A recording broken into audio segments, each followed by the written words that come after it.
warra sanfuusisu amma kana sirrii warra waajjira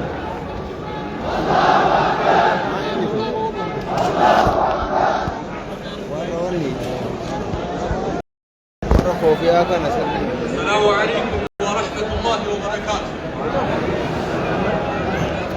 Assalaamu alaykum wa rahmatullahi wa barakaatuh. السلام عليكم ورحمة الله وبركاته.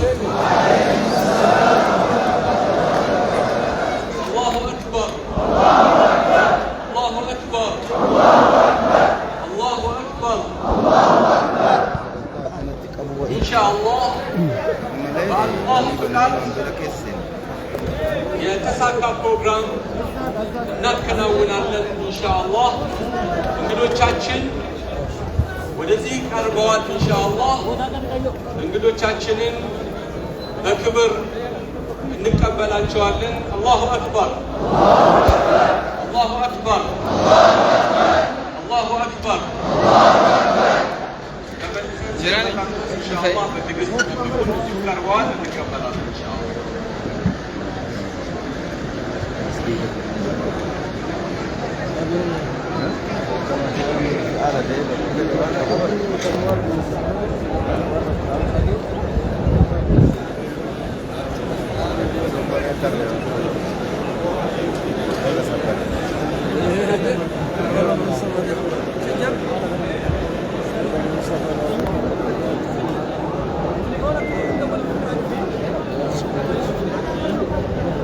ندور موت ندور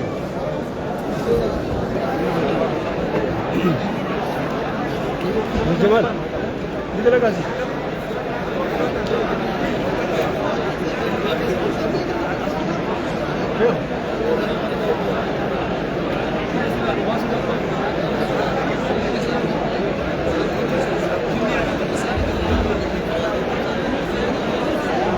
كده كنت راجل كده كنت راجل داتا سنرى مكانتين لكن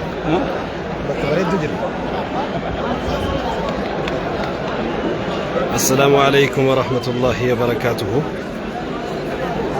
كونوا وان قران كين هوه وان قلبين تين الرات رفنو تدور رفني قلبين نجاب ربين نقرچه رحمة وقده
السلام عليكم ورحمة الله قدرتوا يلا الحمد لله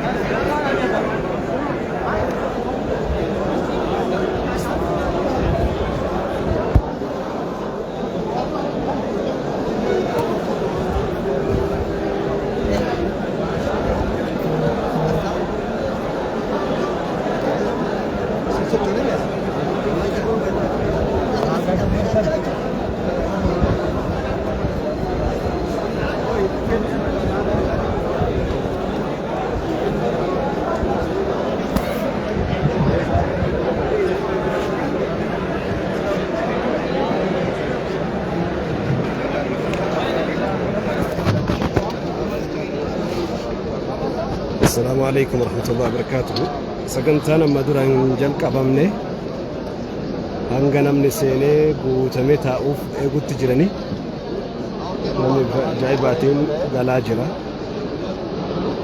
هنا أكو مرقا جرتن كن ورا ميدياتي ورا ميديا بي على كيسافي بي على تيفي بي كيسرة ميديا وان هدوء في ميديا وان قد الدنيا حتى ميديا شيعة ميديان شيعة إيران الرأي في تسكيس جرا ميديان العين جرا ميديان الدنيا توجو العين تسكيس جرا الجزيرة ركبوا إثيوبيا في أكسم دوحر سينس جرا دبي قرآناتي فرقة في لالشي غرغرة تهولي بك قرآنا كانت فرقة أنكمو وليقلا بك كانت نمو وليه بتا يوكم القاجرتان أما في سقنتان نقلمني الحمد لله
سيف صور أكاول اللي سيفته.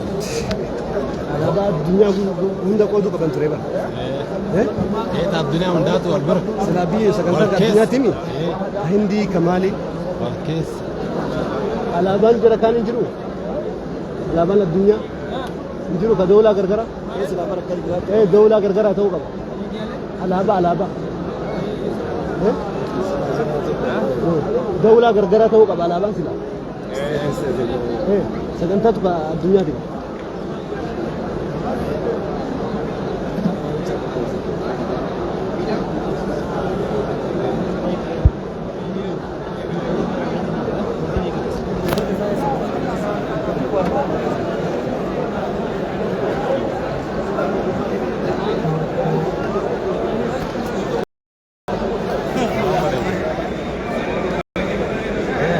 hordoftoota kabajamoo keenya ammaa fi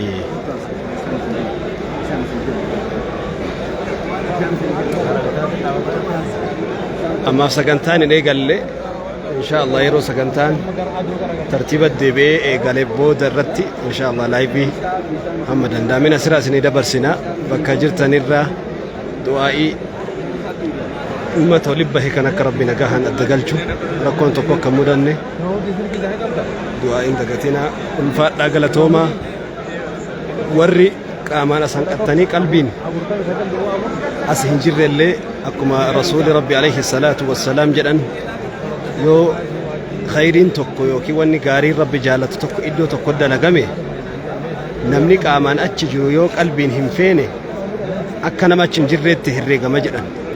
Namni qaamaan achi hin jirre yoo haalli isaa mijatuu dhabee bakka san irraa hafe qalbii qofaan dheebotuu fi haafa'uun isaa akka nama achi jiruutti isaa katabama jedha rasuulli rabbii alayhi salaatu wassalaam. Kun sagantaa warri ardiitii fi sagantaa warri samiillee jaalatu, sagantaa ilma namaatii fi malaa'ikaa gurguddaaf jaalatamuu san biratti ulfeeffamu. Guyyaa akka sagantaa kanaa iddoo kana nuti ijaaniin agarre malee malaa'ikonnis ni dhufu. Sababni isaa malaa'ikota rabbiin sayyaahiina warra ardii keessa deemee